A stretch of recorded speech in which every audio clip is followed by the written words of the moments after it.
Movie की शुरुआत होती है मोर्स से, जहां तीन शिकारी चोरी छिपे मैजिकल फॉरेस्ट में घुसकर कुछ दुर्लभ क्रिएचर्स को पकड़ने की कोशिश कर रहे होते हैं। लेकिन तभी वहां मैलेफिसेंट पहुंच जाती है। उसे देखते ही दो शिकारी पकड़े जाते हैं, जबकि तीसरा किसी तरह भाग निकलता है। भागते समय वह डूम ब्लूम नाम का एक बेहद दुर्लभ जादुई फूल भी तोड़ लेता है। इसके बाद वह सीधे किंगडम पहुंचता है और किले के पीछे एक रहस्यमयी आदमी को वह फूल और चोरी किया हुआ क्रिएचर बेच देता है। बदले में उसे अच्छी खासी रकम मिल जाती है। दूसरी तरफ मोर्स में हर तरफ खुशियों का माहौल होता है। तीनों छोटी छोटी परियां प्रिंसेस ऑरोरा को पिंटो नाम के प्यारे से मैजिकल क्रिएचर से मिलवाती हैं। लेकिन वह क्रिएचर बार बार ऑरोरा का ध्यान अपनी तरफ खींचकर उसे शरारतों से परेशान करने लगता है। तभी वहां प्रिंस फिलिप आता है। पिछले पार्ट में ही दोनों एक दूसरे के करीब आ चुके थे और अब फिलिप ऑरोरा से अपने दिल की बात कह देता है। वह ऑरोरा को शादी के लिए प्रपोज करता है और ऑरोरा मुस्कुराते हुए उसका प्रपोजल स्वीकार कर लेती है। लेकिन इन दोनों को पता नहीं होता कि पास ही मौजूद डाइवल, जो मैलेफिसेंट का वफादार साथी है, उनकी पूरी बातचीत सुन चुका है। वह तुरंत उड़कर मैलेफिसेंट के पास जाता है और उसे ऑरोरा की शादी की खबर देता है। उधर प्रिंस फिलिप अपने किंगडम लौटकर अपने पिता किंग जॉन को यह खुशखबरी सुनाता है।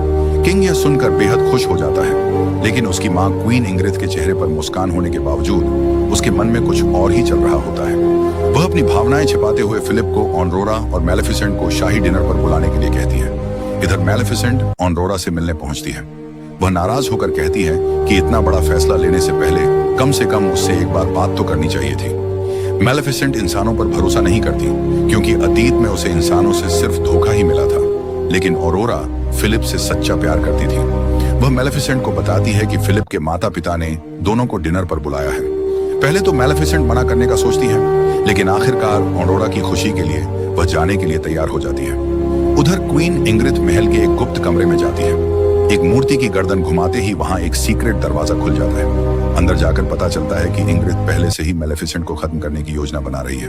वह खास आयरन बुलेट्स बनवा रही होती है, क्योंकि आयरन परियों के लिए जानलेवा होता है।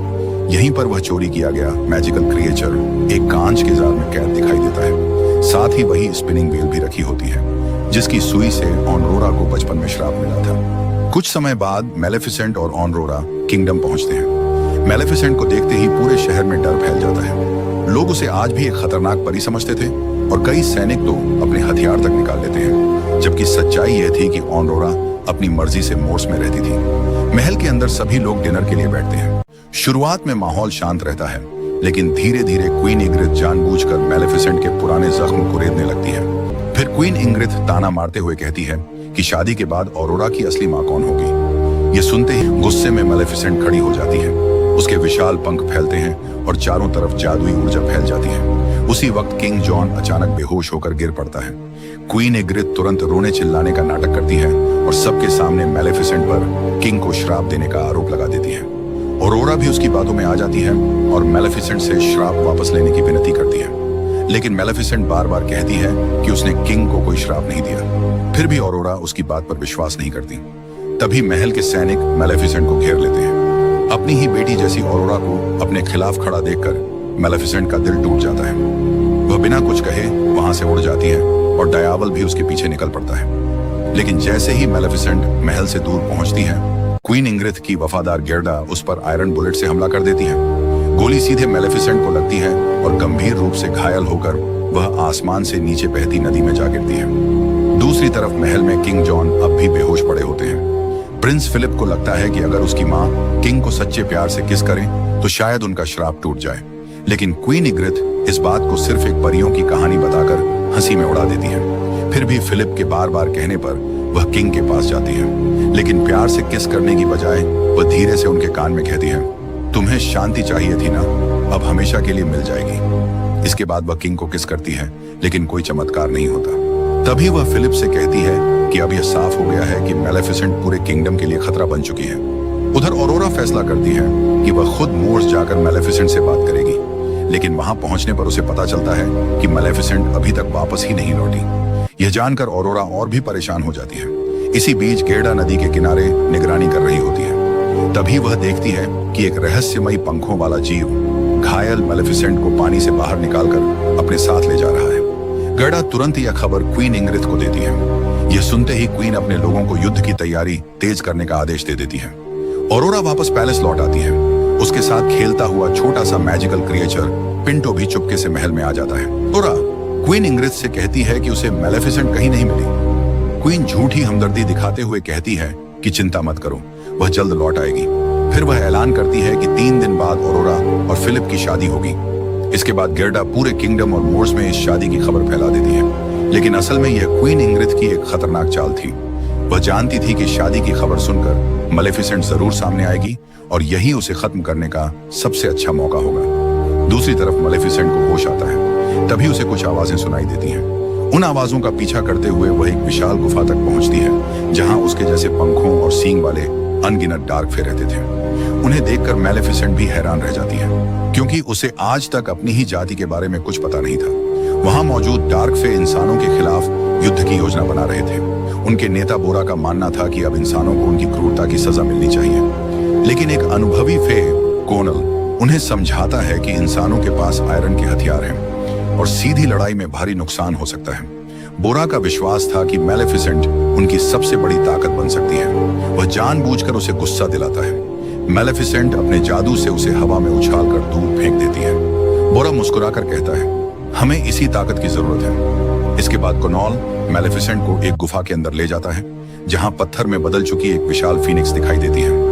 कोनॉल बताता है कि मेलेफिसेंट कोई साधारण फेरी नहीं, बल्कि आखिरी जीवित फीनिक्स की वंशज है और भविष्य में उससे भी कहीं ज्यादा शक्तिशाली बन सकती है। लेकिन वह एक शर्त भी बताता है, अगर मेलेफिसेंट अपनी पूरी शक्ति पाना चाहती है तो उसे अपने दिल से नफरत निकालकर ऑरोरा सहित सभी को माफ करना होगा। मेलेफिसेंट यह सुनकर साफ इनकार कर देती है। उसका कहना था कि उसने ऑरोरा से हमेशा अपनी बेटी की तरह प्यार किया, लेकिन बदले में उसे सिर्फ धोखा मिला। उसी समय बोरा आकर बताता है कि 3 दिन बाद ऑरोरा और फिलिप की शादी होने वाली है।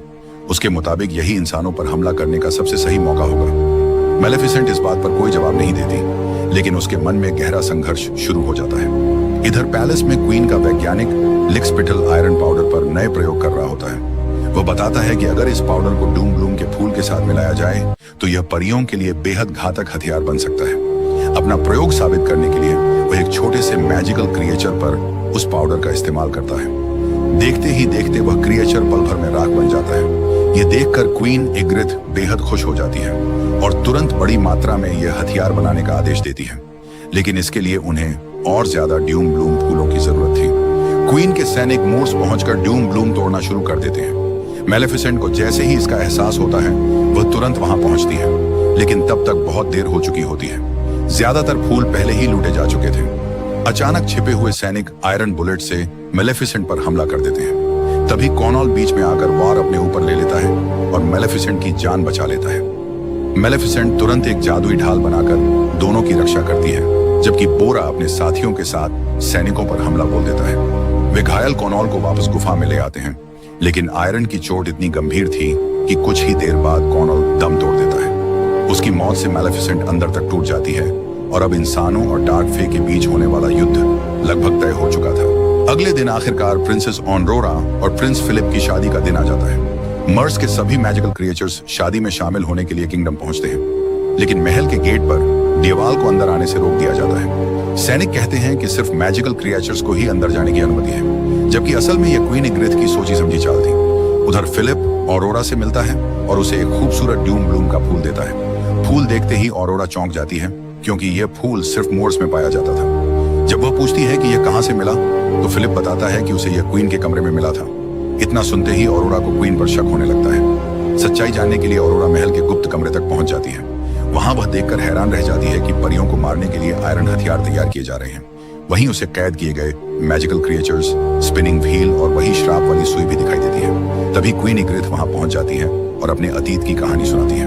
वो बताती है कि बचपन में उसके परिवार की मौत के लिए वो मोर्स के जीवों को जिम्मेदार मानती है। इसी नफरत ने उसे परियों का दुश्मन बना दिया। फिर वह यह भी कबूल कर लेती है कि किंग जॉन को मेलेफिसेंट ने नहीं, बल्कि उसी ने श्राप वाली सुई से झड़ देकर बेहोश किया था, ताकि सारा इल्जाम मेलेफिसेंट पर आ जाए। इसके बाद क्वीन सैनिकों को आदेश देती है कि ऑरोरा को बंदी बना लिया जाए। साथ ही वह आदेश देती है कि आज कोई भी फेरी या क्रीचर जिंदा नहीं बचना चाहिए। दूसरी तरफ शादी में आए सभी मैजिकल क्रिएचर्स को एक बड़े हॉल में बंद कर दिया जाता है। गर्डा आयरन पाउडर छोड़ना शुरू कर देती है और देखते ही देखते कई मासूम क्रिएचर्स उसकी चपेट में आने लगते हैं। उधर ऑरोरा अपने वेडिंग गाउन को फाड़कर रस्सी बनाती है और किसी तरह कमरे से बाहर निकल आती है। वह सीधे फिलिप के पास पहुंचकर उसे पूरी सच्चाई बता देती है कि किंग पर हमला मेलेफिसेंट ने नहीं बल्कि क्वीन इग्रिथ ने किया था। इसी बीच बोरा के नेतृत्व में डार्कफे महल पर हमला कर देते हैं, लेकिन क्वीन के सैनिक पहले से तैयार थे। वे आयरन पाउडर और आयरन हथियारों से डार्कफे पर हमला शुरू कर देते हैं, जिससे कई फे घायल होकर गिर पड़ते हैं। दूसरी तरफ डायवल कैद किए गए क्रिएचर्स को बचाने की कोशिश करता है। तभी तीनों छोटी परियों में से एक अपनी जान की परवाह किए बिना खुद को बलिदान कर देती है और आयरन पाउडर की मशीन को रोक देती है। उसकी कुर्बानी से बाकी बचे कई क्रिएचर्स की जान बच जाती है। इसी दौरान बाकी दोनों परियां गर्डा को रोकती हैं और वह नीचे गिरकर मारी जाती है। उधर फिलिप अपनी मां को समझाने की आखिरी कोशिश करता है, लेकिन क्वीन उसे भी कैद करने का आदेश दे देती है। तभी फिलिप सैनिकों से भिड़ जाता है। उसी समय मेलेफिसेंट युद्ध भूमि में पहुंचती है। वह डायवल को एक विशाल भालू में बदल देती है, जो एक ही झटके में कैद खाने का दरवाजा तोड़ देता है। सारे मैजिकल क्रिएचर्स आजाद हो जाते हैं और महल में भीषण युद्ध छिड़ जाता है। बोरा और डार्कफे सैनिकों से लड़ने लगते हैं। तभी फिलिप बीच में आकर बोरा से कहता है कि निर्दोष लोगों को नुकसान मत पहुंचाओ। बोरा उसकी बात समझ जाता है और अपने साथियों को पीछे हटने का आदेश देता है। इसी दौरान मेलेफिसेंट महल की सबसे ऊंची मीनार पर पहुंचती है, जहां क्वीन इंग्रिथ खड़ी होती है। ऑरोरा भी वहां पहुंचकर मेलेफिसेंट से विनती करती है कि वह क्वीन को न मारे, क्योंकि नफरत का अंत नफरत से नहीं होता। मेलेफिसेंट रुक जाती है। ऑरोरा पहली बार उसे मां कहकर पुकारती है। ये सुनते ही मेलेफिसेंट का गुस्सा शांत हो जाता है, लेकिन क्वीन इसी मौके का फायदा उठाकर ऑनरोरा पर आयरन पाउडर से हमला कर देती है। ऑनरोरा को बचाने के लिए मेलेफिसेंट खुद उसके सामने आ जाती है और पल भर में उसकी पूरी देह राख बन जाती है। ऑरोरा फूट फूट कर रोने लगती है। क्वीन खुशी से ऐलान करती है कि अब मेलेफिसेंट मर चुकी है और पूरा मोर्स उसका होगा। लेकिन तभी ऑरोरा के आंसू मेलेफिसेंट की राख पर गिरते हैं। अगले ही पल राख से एक विशाल फिनिक्स जन्म लेती है। मेलेफिसेंट पहले से कहीं ज्यादा शक्तिशाली रूप में वापस लौट आती है। क्वीन डरकर ऑनरोरा को मीनार से नीचे धक्का दे देती है, लेकिन फिनिक्स बनी मेलेफिसेंट बिजली की रफ्तार से उड़कर ऑनरोरा को बचा लेती है। इसके बाद मेलेफिसेंट अपने असली रूप में लौटती है और फिलिप से पूछती है कि क्या वह सच में ऑरोरा से प्यार करता है। फिलिप बिना देर किए जवाब देता है कि वह ऑरोरा के लिए अपनी जान भी दे सकता है। ये सुनकर मेलेफिसेंट मुस्कुरा देती है और आखिरकार इस रिश्ते को स्वीकार कर लेती है। उधर बोरा क्वीन इंग्रिथ को पकड़ लेता है, लेकिन उसे मारने की बजाय मेलेफिसेंट अपने जादू से उसे एक बकरी में बदल देती है, ताकि वह हमेशा अपने कर्मों की सजा याद रखे। इसके बाद लिक्सपिटल मेलेफिसेंट को वह श्राप वाली सुई सौंप देता है। मेलेफिसेंट उसे हवा में तोड़ देती है और उसी क्षण किंग जॉन भी पूरी तरह होश में आ जाते हैं। युद्ध खत्म हो जाता है।